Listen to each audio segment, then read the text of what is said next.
Okay, that's Mitchell turning on the gas right there, but hello YouTubers and welcome to another episode of Mega Mini Bikes. Today we have this 2005 Yamaha Pw80.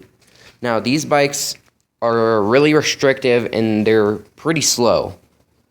But if you follow these ways to adjust the bike and modify it, then this bike is going to run a lot smoother, faster, and it's going to just be a better bike to have around and stuff, and it'll last you longer. So, first thing and most important thing to do is to replace, or not to replace, but just take out entirely.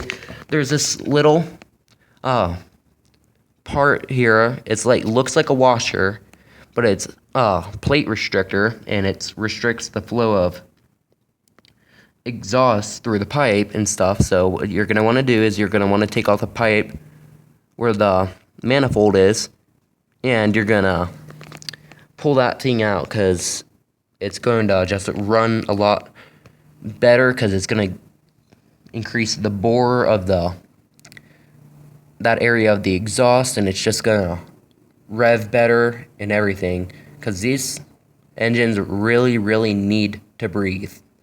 Because if they're not going to breathe, they're not going to run very fast. It's going to tire these engines out and stuff, and it's just bad for them. So, first thing, and always the first thing to do, remove that.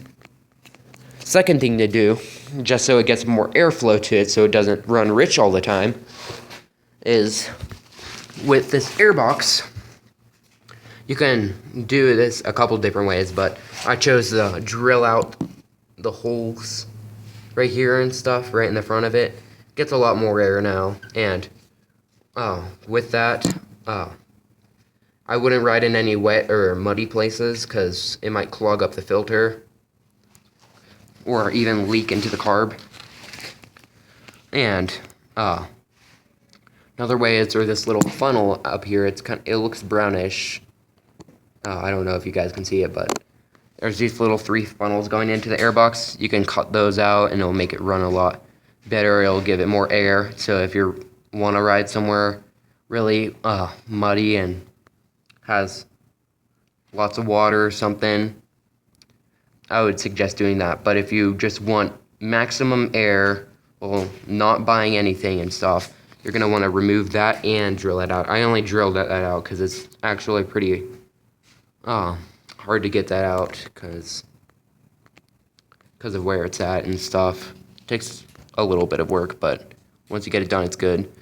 And another thing you can do, which this one will cost you money, is there's the air box right here, and if you remove that entirely, then you can just get a foam air filter just coming straight out of the carb, like an Umi, and that'll help it out. And also in the transmission, there's also the auto clutch, and what you can do is you can remove 4 ball bearings and then space them out evenly, and it will cause it to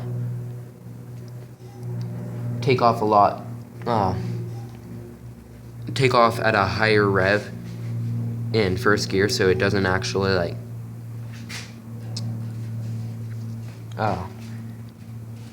take off too soon, and it's not very good starting taking off and stuff, because that'll just ruin, or it'll just not be smooth shifting. So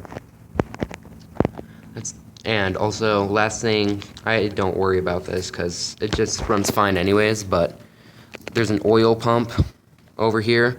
So if you find a way to disable it, I would do so, and I would run like a premix of 32-to-1 ratio oil through it, because right now it's running at about 20-to-1, which is really rich for oil, and it just won't rev as high and stuff. So that's another thing to do. I haven't done that yet, but always something to do. And yeah, it's been a pretty good bike. It's also semi-automatic. It's 3-speed semi-automatic, kind of like the XR100 or 70. Why did I say 100? XR70. And this you can also bump start, so I can show you guys how to bump start it. I'll have Mitchell do it again. And we know what to do. You can just watch my last video to see. But he's gonna go ahead and bump start it right now. There we go.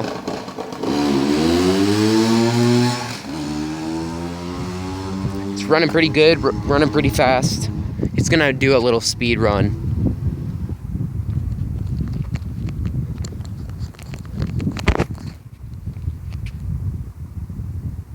It's all the way down at the end of the tree.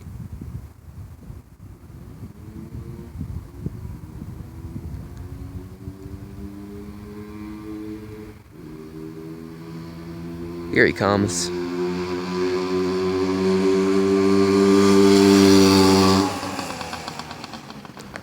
And the brakes on this thing, it can brake so freaking fast. Like, it can go from like 40 miles an hour to like 0 miles an hour in like just a couple seconds. Thing's pretty fast, honestly. I like it. But I'm selling this bike on Craigslist for $800. So, I live in Parker, Colorado, so you're interested, you can buy it. It's gonna be $800. Comes with some spare plastics and stuff. I have aftermarket plastics on it right now. But yeah, I have a box full of that. It's a pretty good bike. See what Mitchell says about it and stuff. He hasn't ridden it since a long time ago whenever it was running really rich and I just got off.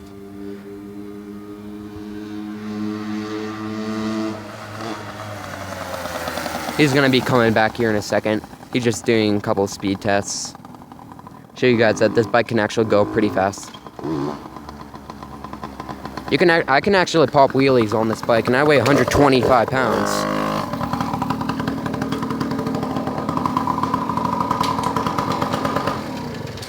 How was it, Mitch? Awesome. Cool. Fun and awesome at the same time. Yeah, and he's the guy with XR70 and the TTR 110. 110's broken down right now. With the back brake's broken right now on it. Man. Yeah, he just. Second time in 1 week. Yeah, I don't know how it happened, but it did. You probably just didn't fix it right. Yeah, it was.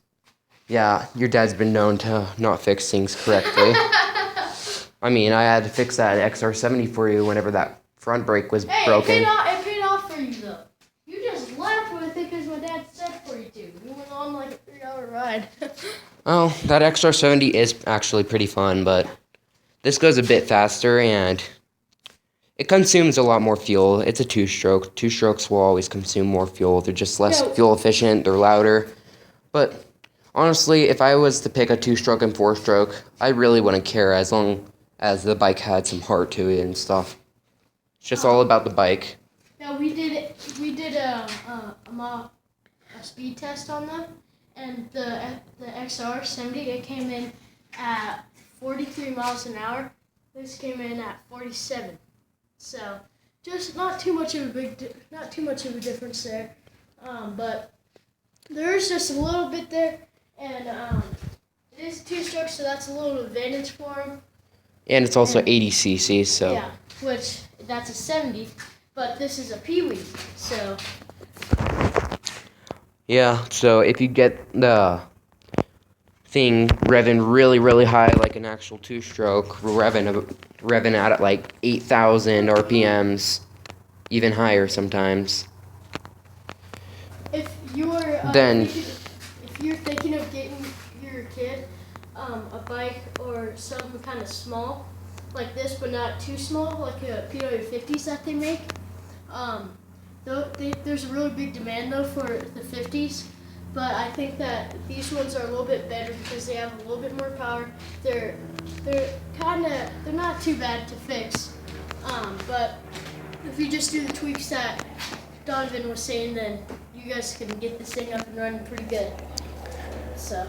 Yep, it took me a while to get it going because I had to do some carburetor work on it and stuff, but I got it working, so. Yep, we've had it for about a month now. Okay, so yeah. This was 2005 Yamaha Pw80, guys, and later YouTubers.